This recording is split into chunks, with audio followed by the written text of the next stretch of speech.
Hello, my name is Elliot and I'm 30 years old. Today I sit here in an old wheelchair in a small room at a disability support center in Ohio to tell you the story of my life.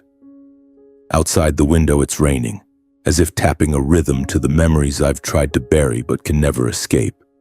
I'm not a millionaire with tens of millions in my bank account, nor do I live in a luxurious mansion with expensive cars. I'm just a survivor carrying scars on both my body and soul. But to tell this story, I have to go back to the beginning, the place where it all started, a rundown neighborhood in Ohio, where I was once a boy with big dreams before everything was torn apart. I was born in a place they called River Bottom, a name that already reeked of despair. It was a corner of Cleveland where dilapidated wooden houses crowded together, and the smell of engine oil and garbage mingled in the air as if it were part of life. My home was a two-bedroom apartment with stained, yellowed walls and a leaky roof whenever it rained. My father, Carl, did odd jobs at an auto repair shop, coming home with blackened hands and breath heavy with beer. My mother, Linda, worked as a waitress at a small diner where she forced a smile to earn a few bucks in tips. We were poor, so poor that dinner was often just peanut butter sandwiches, and I learned not to ask for anything beyond what my parents could provide. But I was a kid, and kids always find a way to dream, don't they? I loved running around the neighborhood, climbing piles of old tires behind my dad's shop, imagining myself as an explorer in a jungle. I had a best friend, Tommy, a scrawny kid with messy red hair who always told me about spaceships from the science fiction books he borrowed from the library. "Elliot," he'd say, "one day you and I are going to get out of this hellhole, you'll see." I believed him. I believed that one day I'd become someone, do something great. Then when I was 9, everything changed. One chilly autumn morning, my mother called me into the kitchen. She was wearing an old, worn-out sweater, but her eyes were different, tense, as if she were hiding a big secret. "Elliot, you're staying home from school today," she said, her voice trembling slightly. "We're taking you for a health checkup, a special place." Naively, I asked, "What kind of checkup, Mom?" "I'm not sick." My father, leaning against the doorway, just muttered, "Don't ask too many questions, let's go." We piled into my dad's rickety old truck, which I jokingly called the coughing machine because of the way the engine sputtered. The drive lasted hours, leaving River Bottom behind, passing through empty fields until we reached a gray building standing alone by the highway. It didn't look like a hospital, more like a warehouse with no signs, no people coming or going, just a heavy iron door and a few cars parked outside. I held my mother's hand, feeling the coldness of her palm seep into me. "Don't be scared, Elliot," she whispered, but she was the one trembling. Inside, everything was eerily clean. The floors gleamed, and the air smelled faintly of antiseptic. A man in a white lab coat wearing steel-rimmed glasses introduced himself as Dr. Harris. He smiled, but his smile didn't make me feel safe. "Healthy young boy," he said, patting my shoulder. "Just a few small tests and you'll be home in no time." I don't remember much of what happened next. They took me to a stark white room, told me to lie on a cold metal table. A needle pricked my arm, then another in my neck. I felt drowsy, my eyelids heavy, and the world faded to black. When I woke up, I was back in my bed at the apartment, my head pounding and my body exhausted like I'd been running all day. My mother sat beside me, stroking my hair. "You're fine," she said, but her eyes avoided mine. I asked what they did to me, but they only said, "Just a checkup, don't worry." I wanted to believe them, but something felt wrong. I felt different, like a part of me had been taken away. A few weeks later, I started getting weaker. At first, it was sharp pains in my legs, like needles stabbing me. Then I started falling more and more often until I couldn't run anymore. One afternoon, while trying to climb the tire pile like I always did, I fell hard, my knees slamming into the ground, and I couldn't get up. Tommy panicked and ran to get my dad. My father came and carried me home, but instead of concern, he just muttered, "Why weren't you more careful?" I cried not from the pain, but from the helplessness swallowing me whole. Over the next few months, my legs grew increasingly numb. I couldn't walk without crutches, and eventually a doctor at the local hospital diagnosed me with paralysis of the lower body.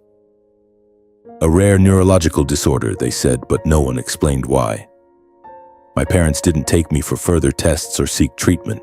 They just bought me an old wheelchair that creaked every time I moved. While I struggled with my body, my family began to transform. First came a new car, a shiny SUV, a far cry from the coughing machine. Then one day my parents announced we were moving. A fresh start, my mother said, but her smile wasn't genuine. We left River Bottom for a fancy suburb with houses boasting manicured lawns and white picket fences. The new house was spacious, with a living room fireplace and a modern kitchen with granite countertops. Me, a 10-year-old in a wheelchair, felt out of place in that space, like an object that didn't belong. I asked my dad, "How can we afford this house?" He gave a faint smile. "Business is better now. Don't ask too many questions." But I wasn't stupid. I saw the thick envelopes my parents hid in drawers, the late-night phone calls they had in hushed tones, the hours they'd leave the house without explanation. My mother started wearing nicer clothes, jewelry, and my father had a shiny new watch. But they never looked at me the way they used to. The little warmth I'd once seen in their eyes was gone, replaced by a coldness, as if I were a debt they wanted to forget. I tried to adapt. I learned to navigate the wide hallways of the new house in my wheelchair, tried to get to know the neighborhood kids who looked at me like I was some kind of oddity. Tommy was no longer nearby, and I lost my only friend. At my new school, I was isolated. Classmates whispered behind my back, calling me the cripple. I started hiding in books, adventure stories I borrowed from the school library. In those pages, I could be a knight, an astronaut, anyone but the boy trapped in a broken body. My parents grew more distant. They stopped asking about school, stopped telling stories like they used to. Dinners became silent affairs, with me alone at one end of the table while my parents talked about their plans, trips, investments. Once I overheard my mother say to my father, "Just a few more years, Carl. Then everything will be fine." I didn't know what everything meant, but her voice sent chills down my spine. I started noticing strange details. Once, while sneaking into my father's study to find paper and a pen, I found a thick stack of documents with words I didn't understand. Clinical trial, consent, compensation. I didn't dare ask, because every time I tried to bring something up, my parents would brush me off or snap. "Don't meddle in adult business, Elliot," my father yelled once, slamming his hand on the table so hard a glass of water spilled. When I was 11, my mother got pregnant. I thought it might be a chance for our family to grow closer. I imagined having a sibling to play with, to share stories with, since I had no one else. But when Ryan was born, all my hopes crumbled. Ryan was a healthy baby with bright eyes and a smile that melted everyone.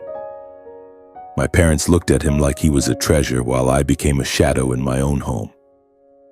Everything changed quickly. My parents poured all their attention into Ryan. They bought him expensive toys, took him to the park, snapped hundreds of photos. Meanwhile, I was left in my room with my wheelchair and old books. Once I asked my mother why they didn't take me along to the zoo. She looked at me, her eyes cold as stone. "Elliot, you'd just complicate things." Those words cut deeper than any needle I'd ever felt. I started hearing harsher words. Useless, burden, a disaster from the past. My parents no longer hid their disappointment when they looked at me. One night I overheard them arguing in the living room. "If it weren't for him, things would be so much easier," my father said, his voice hoarse. My mother replied, "We did what we had to, Carl. No regrets." I lay in bed, tears silently falling, trying to understand why I'd become the unwanted one in my family. I didn't know then that those years were just the beginning of a bigger nightmare. The secrets my parents were hiding, the needles in that sterile white room from years ago, were all waiting to explode, tearing my life apart once more. But back then, I was just a boy, trying to survive the loneliness, unaware that I'd been sold long ago.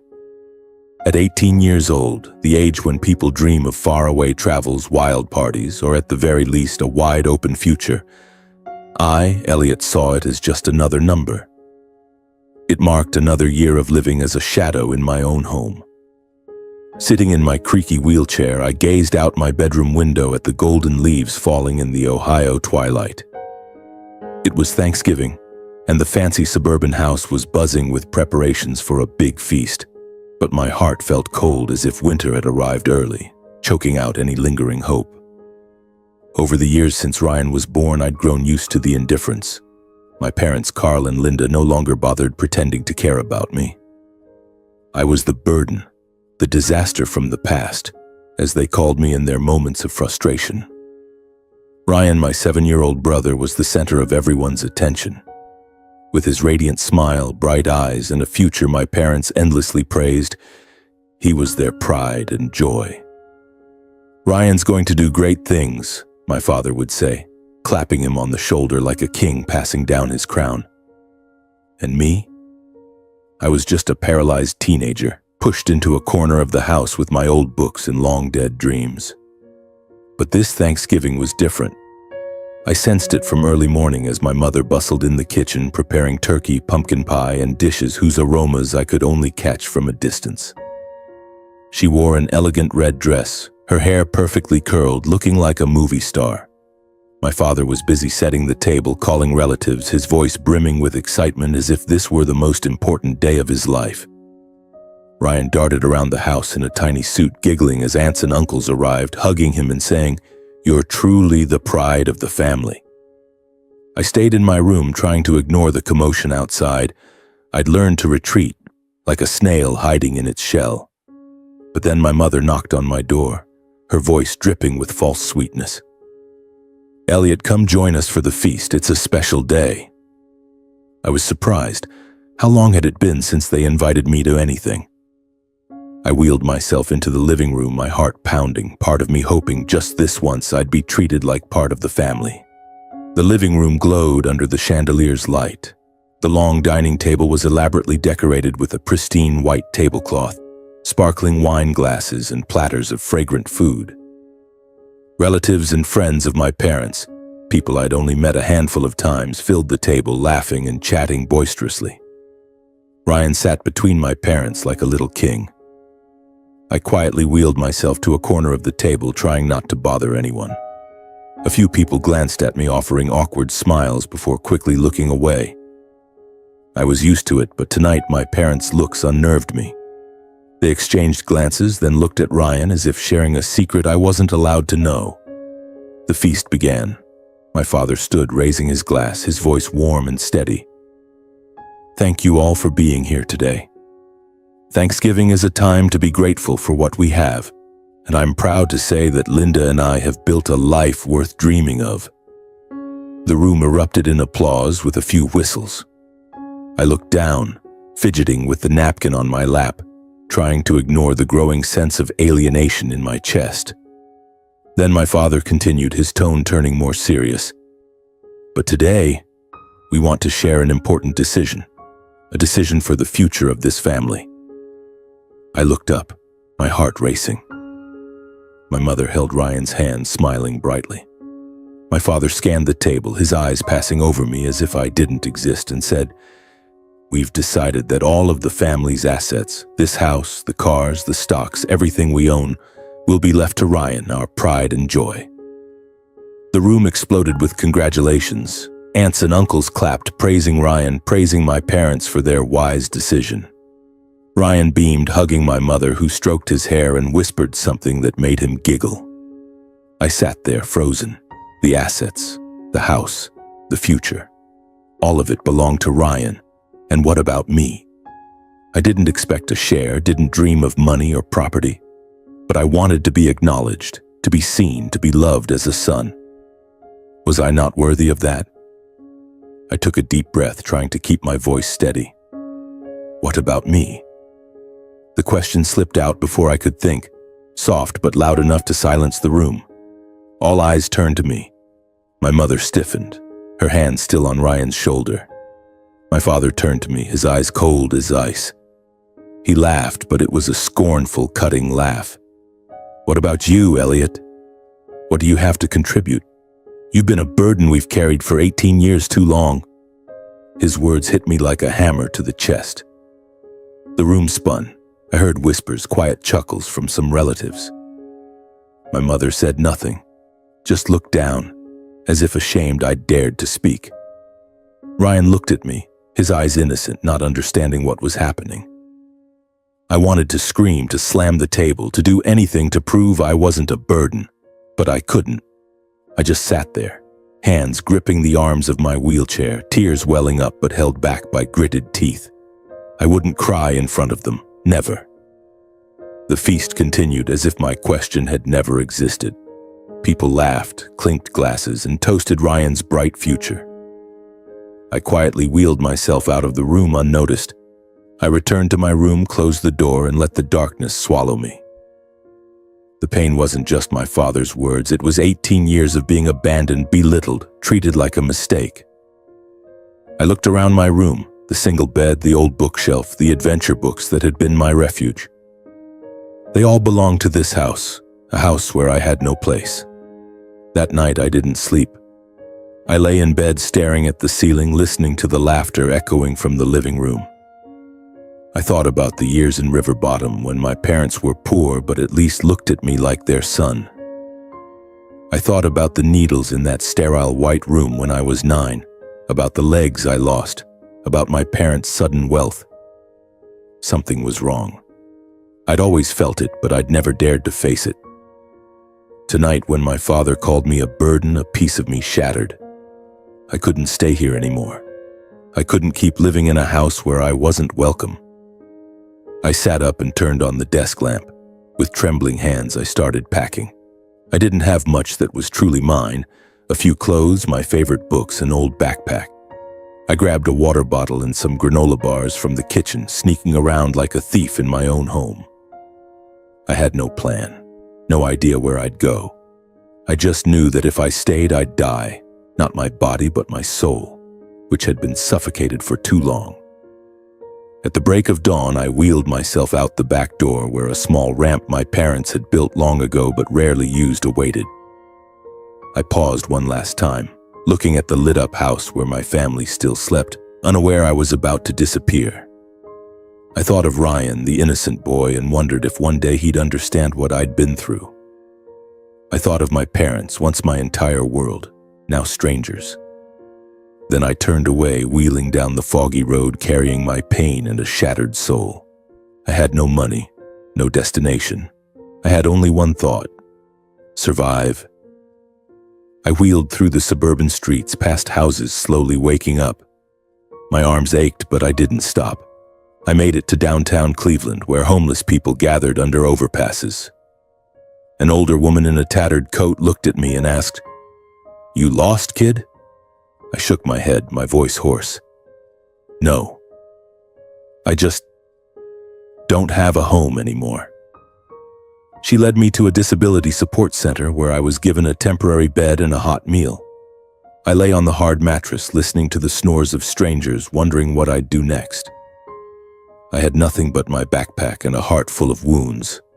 But deep inside, a small fire began to burn, not hope, but rage.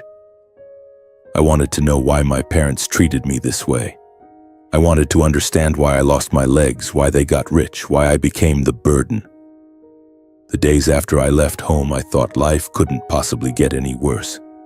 But as if it were a cruel habit, life always found a way to remind me I was wrong. Living at the support center wasn't paradise, but it was a place where I could breathe. The people here, from the exhausted social workers to the homeless and disabled like me, each had their own stories, and I learned not to ask too many questions. I was given a small corner in the communal sleeping area, separated by a thin curtain. During the day, I'd wheel myself to a nearby park, reading books or watching people pass by, trying to find meaning in a world that had turned its back on me. But most of the time, I thought about my parents, Carl and Linda, and the words they spoke at that Thanksgiving dinner. "You're just a burden." Those words were like a knife lodged in my heart, and each day I felt it twist a little deeper. One afternoon, as I returned from the park, a staff member, Maria, called me over. She was a middle-aged woman with curly hair tied up high, always wearing a gentle smile despite the weariness in her eyes. "Elliot, there's a letter for you," she said, handing me a plain white envelope. I frowned. Who knew I was here? I hadn't told anyone I'd left home, and this center wasn't a place my parents' relatives or friends would seek out. The envelope had no sender's name, only a scrawled note in blue ink. To Elliot. I took the letter, my heart racing for reasons I couldn't explain. I wheeled myself back to my corner, pulled the curtain shut, and turned on the small desk lamp. The envelope was thin, containing just a single sheet of paper folded in half, written in shaky handwriting, as if the writer were rushed or afraid. I opened it, and the words hit me like a storm. "You're not sick. You're a victim. Your parents sold you as a test subject. My child was a victim too. They're brokers for an underground pharmaceutical organization. Investigate, Elliot." No signature, no address, just short, sharp sentences like stabs of a blade. I read it again, word by word, trying to make sense of it. Sold you as a test subject. Underground pharmaceutical organization. The words swirled in my head like a discordant song. I wanted to laugh, to think it was someone's sick joke, but deep down a small voice whispered, "You've always known something was wrong, haven't you?" I sat there, clutching the paper so tightly it crumpled. Memories flooded back, vivid as old film reels. The sterile white room when I was 9. The needles. Dr. Harris with his cold smile. My legs growing weak, then losing all feeling. My parents' sudden wealth, the SUV, the suburban house, the secretive late-night phone calls, and the way they looked at me like I was a debt they wanted to erase. All those fragments, once buried under layers of fear, now surfaced sharp and terrifying. But I didn't believe it right away. I couldn't. My parents, however cold, however cruel, were still my parents. They'd raised me, however half-heartedly. They'd given me a roof, even if I was just a shadow beneath it. How could they sell me? How could they do something so horrific? I stuffed the letter into my jacket pocket, determined to forget it. Maybe someone got it wrong. Maybe it was slander from someone jealous of my parents' wealth. But the letter wouldn't leave my mind. That night I lay in bed, eyes wide open in the dark, listening to the snores of those around me. I thought of Ryan, my innocent little brother, growing up with the love I never had. I thought of my father's words, "What do you have to contribute?" And then I thought of my legs, taken from me without explanation. If the letter was true, if my parents had done something to me, I had to find out. Not because I wanted revenge, at least not then, but because I needed the truth. I needed to know why my life had turned out this way. The next morning I started. I didn't have many clues, but the letter was a beginning. I asked Maria about how the letter arrived. She shrugged. Some man left it at the front desk, didn't say anything. He was wearing a baseball cap, pulled low over his face. I didn't get a good look. A chill ran down my spine. Someone had deliberately tracked me down, left this letter, and didn't want to be identified. That made me curious, and a little afraid. I began with what I had, memories. I pulled an old notebook from my backpack and started writing down everything I could recall about the health checkup when I was 9. The white room, Dr. Harris, the cold metal table, the needles. I tried to remember more details, but they were hazy, like a half-forgotten dream. I kept writing. My parents' sudden wealth, the secretive phone calls, the stack of documents I'd seen in my father's study with words like clinical trial and compensation. I didn't know what they meant, but they were clues, and I clung to them like a drowning man to a lifeline. I decided to return to River Bottom, the neighborhood where I grew up. Maybe someone there knew something. I had no money, but the support center provided free bus passes for people with disabilities, and I used one. The journey back to River Bottom was a punch to the face. The neighborhood was unchanged, dilapidated houses, the smell of engine oil and garbage, the tired faces of its residents. But to me, it was like an old painting full of memories and pain. I wheeled through the familiar streets, past the auto shop where my father used to work, past the pile of tires where Tommy and I used to play. Tommy. I wondered where he was now, if he still remembered me. I stopped in front of our old apartment. It was still there, but now occupied by someone else, with blue curtains and a child's bicycle parked out front. I stared at it, feeling like I was looking at another version of myself, the 9-year-old Elliot before everything fell apart. I didn't know what I expected, maybe an answer, a sign. But there was nothing, just the silence of the neighborhood. I decided to ask around among the old neighbors. Most had moved away, but I found Mrs. Rosa, an elderly woman who used to live across from us. She was sitting on her porch, knitting, her eyes clouded with age. When I introduced myself, she squinted, then gave a sad smile. "Elliot? The boy who climbed the tire piles?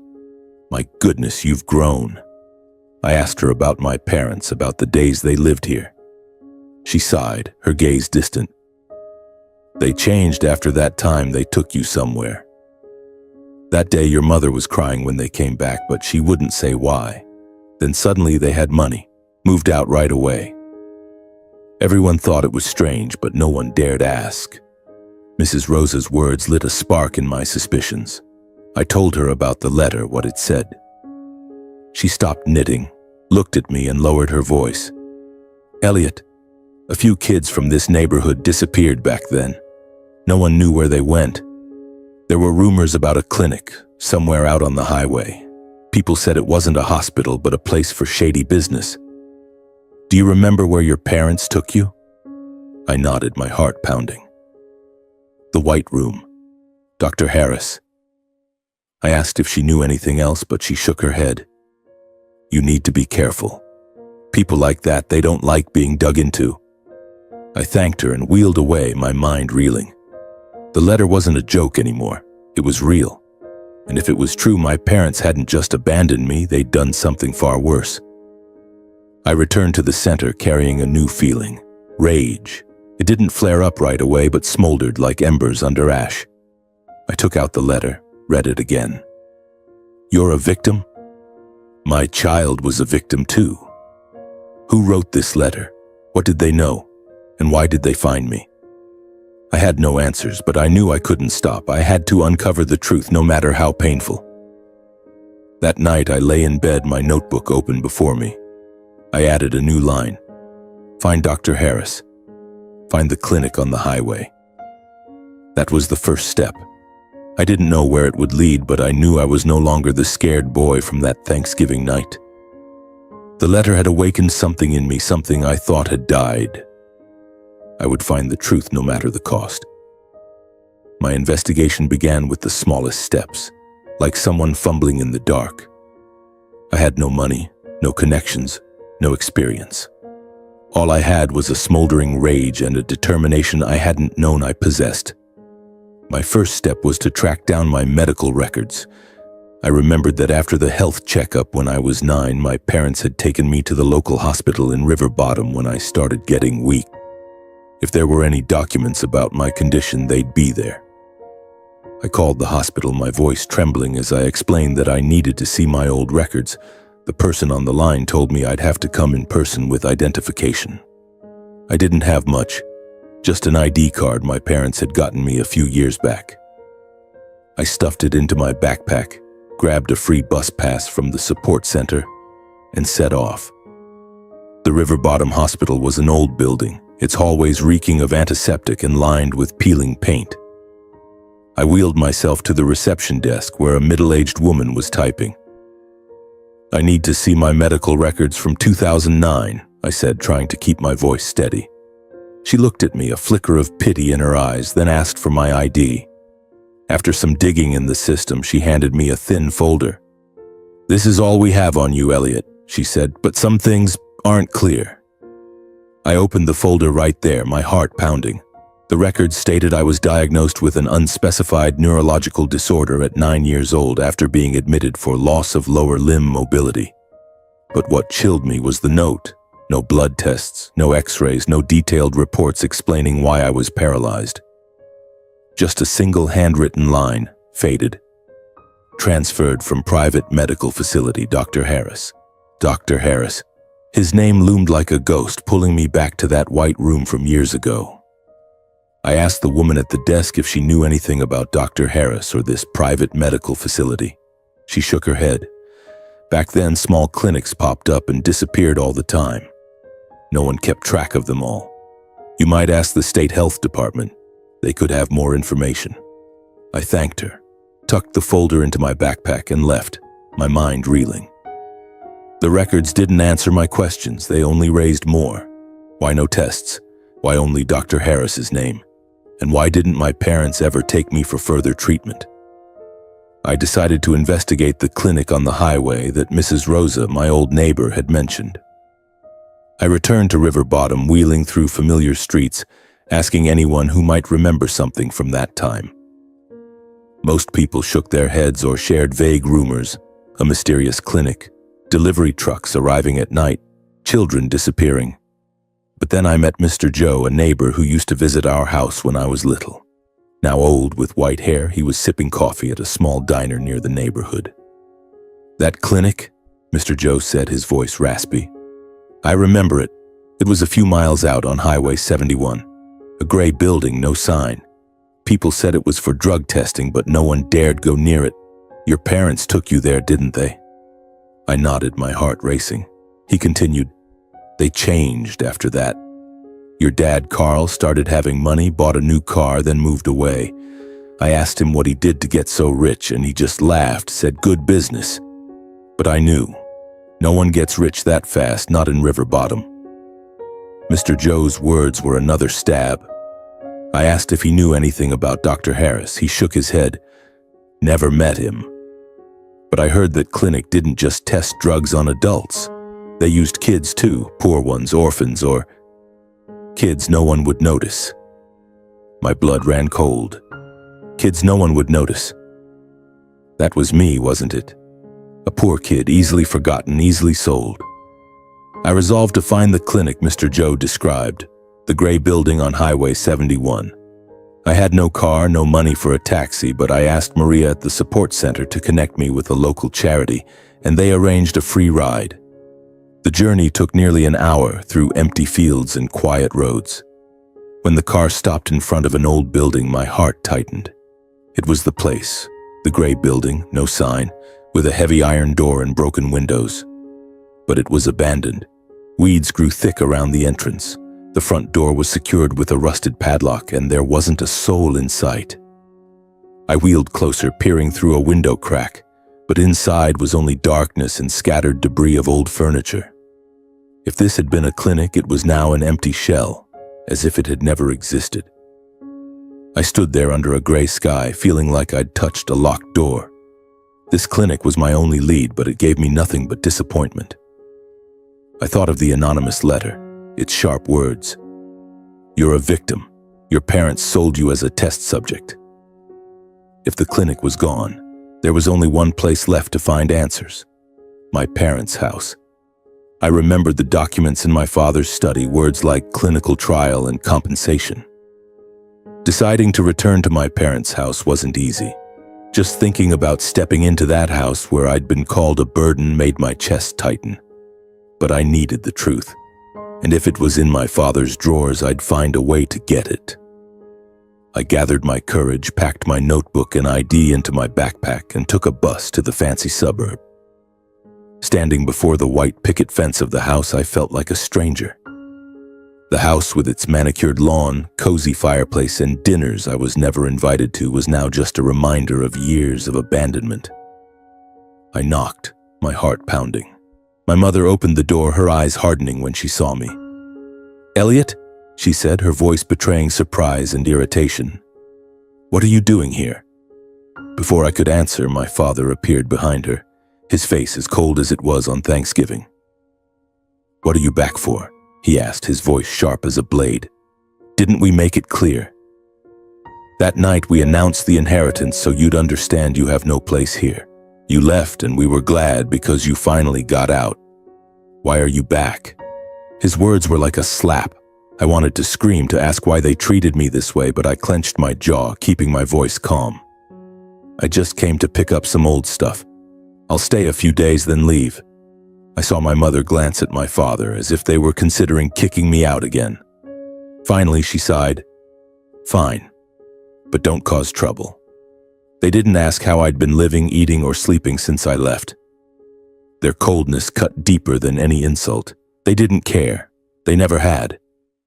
I was allowed inside, wheeling through the wide hallways that were once my home but now felt as foreign as a hotel. Ryan was at school, so the house was quiet, with only my mother's whispers in the kitchen and the sound of my father's TV in the living room. They let me stay in my old room untouched, with its single bed and bookshelf, as if time hadn't passed. But I wasn't here for nostalgia. I was here for the truth. The first night I waited until my parents went to bed. The house sank into darkness, lit only by streetlights filtering through the windows. I wheeled to my father's study, a room he always locked when I was young. Now the door was unlocked, perhaps because they thought I was gone for good. I slipped inside, turned on the desk lamp, and started searching. The drawers were full of bills and contracts, but nothing stood out. I checked the bookshelf under the desk, even the trash can. Nothing. The second night, I nearly gave up, thinking I'd been mistaken. But on the third night, when my parents went to a dinner party, I returned to the study. I opened the bottom drawer of the desk, the one my father used to call off limits to kids. It was locked, but I found a small key hidden under the rug. With trembling hands, I opened it, and there it was. A thick folder bound with a rubber band labeled Medvance Contract 2009. I flipped through it, my heart pounding. It contained bank transfer receipts from Medvance Pharmaceuticals to my parents' account, totaling tens of thousands of dollars, with notes like brokerage services and clinical trial, Subject E. Subject E. I knew it was me. Another document listed other children with notes like neurological damage or deceased. A handwritten note in my father's handwriting read, Elliot's success. Continue cooperation. I sat there in the dim lamplight, tears streaming down my face. My parents hadn't just sold me, they'd used me to pave the way for a horrific network, supplying poor and orphaned children to Medvance for dangerous drug trials. I was the first case, the commodity that made them rich. I copied the documents, stuffed the folder into my backpack, and left the next morning without a goodbye. I didn't need one. They'd taken my legs, and now I'd take back the truth. I returned to my small room at the support center, clutching the documents I'd taken from my parents' house. The receipts, contracts, and notes from Medvance Pharmaceuticals were damning evidence, proving that my parents, Carl and Linda, had sold me and other children as test subjects. The list of 17 names in the documents, with cold notes like neurological damage or deceased, made my heart clench. I couldn't let people like them continue to escape justice. But I knew that to bring down Medvance and my parents, I needed more voices, other victims like me. I started with the list. I searched online, sent messages, made calls, even wrote handwritten letters. Not everyone responded, but I found Angela, the mother of Marcus, a boy who, like me, was paralyzed after a health checkup in 2009. Angela shared that my mother, Linda, had tricked her into joining a fake medical program. She smiled so warmly, Angela said, choking up. But Marcus never walked again. I empathized with her loss. I shared the evidence I'd gathered, and Angela agreed to fight alongside me. I kept reaching out, finding 7 other victims. Emily, a girl now reliant on a ventilator to survive. David, who lost his brother after one of those checkups. And others, each carrying a wound from Medvance. We formed an anonymous group called The Survivors, meeting in an abandoned church. Everyone shared their stories, their pain, and their rage. I felt a heavy responsibility, but also strength in our unity. I contacted Lauren Carter, a human rights lawyer, via email. She invited me to her office, reviewed the documents, and listened to my story. "This is a big case, Elliot," she said, her eyes serious. "But it's dangerous. Are you ready?" I nodded, thinking of the names on the list. Lauren helped us file a class action lawsuit in federal court that March, naming Medvance and my parents as defendants. The media exploded, calling me the man suing his own family. Some supported me, others called me a traitor. But I didn't care. I had evidence. I had survivors, and I had the truth. The legal battle began, and I knew it would be fierce. The trial took place on a rainy day in June, 3 months after we filed the lawsuit. That day, in the cold federal courtroom in Cleveland, I wheeled myself in, my heart pounding, facing dozens of eyes from spectators, reporters, and the survivors seated behind me. Lauren Carter, our lawyer, stood beside me, clutching her briefcase. Across from us were Medvance's legal team, men in expensive suits, and my parents, Carl and Linda, sitting silently, their eyes avoiding mine. I never imagined facing my parents like this. They had once been my entire world, but now they were the people who sold me, using me to fuel their criminal network. Lauren opened the case, presenting the evidence. The documents from my parents' house, bank transfer receipts from Medvance, and testimonies from 8 victims, including Marcus, Emily, David, and me. She described how Medvance tested dangerous drugs on poor children, with my parents acting as brokers, luring families with money and false promises. My parents denied the charges. My father stood, his voice trembling but defiant. Elliot is an ungrateful son. He's making this up out of jealousy for his brother, Ryan. We only did what was best for the family. His words cut like a knife, echoing that Thanksgiving night when he called me a burden. My mother looked down, silent, but I saw her hands tremble. They called me a traitor, claiming I fabricated the story to ruin them. Medvance's legal team attacked us too, labeling us opportunists and demanding the case be dismissed for lack of evidence. But Lauren didn't waver. She presented the bank transfer records from Medvance to my parents, totaling hundreds of thousands of dollars, marked with notes like brokerage services and trial Subject E. Subject E was me. She shared Angela's testimony about how my mother deceived her. Emily, frail and trembling, spoke through her ventilator. I was never asked for consent. They injected something into me, and now I live like this. David spoke of his brother who never came home. Each testimony was a hammer blow against Medvance and my parents. I was called to testify. Wheeling to the stand, I felt my parents' eyes weighing on me. I recounted the year I was 9, the White Room, Dr. Harris, the loss of my legs, and my parents' sudden wealth. They called me a burden, I said, my voice catching. But they're the burden. To me, to Marcus, to Emily, to everyone they destroyed. The courtroom fell silent. I saw my mother bow her head, tears falling. But my father just glared at me, his eyes full of rage. Medvance's lawyers tried to discredit me, claiming I was mentally unstable due to my family's rejection. But Lauren countered, presenting internal Medvance emails, obtained from an anonymous source, confirming they knew the drugs caused neurological damage but continued anyway. The evidence was too clear, too overwhelming. And after 3 weeks of intense proceedings, the jury delivered its verdict. I remember the air that day, clear and cool outside, but inside the courtroom the tension was like a rubber band stretched to its limit. The judge, an older man with a stern demeanor and eyes sharp as blades, stood to read the charges. The final verdict. Carl and Linda were convicted of federal human trafficking, child abuse, and participating in illegal medical trials. They were sentenced to 40 years in federal prison. Their entire estate was seized and distributed among the victims. I, Elliot, as the first victim with lasting damage, was awarded $1.2 million from their liquidated assets. Medvance was fined tens of millions of dollars, and several executives were arrested for further investigation. I sat there hearing the verdict but felt no triumph. I felt empty. My parents were handcuffed and led away. My mother turned back, whispering, "Elliot, I'm sorry." But her apology came too late. I didn't respond, just wheeled out of the courtroom carrying a heavy heart. Now, over 10 years have passed since that verdict.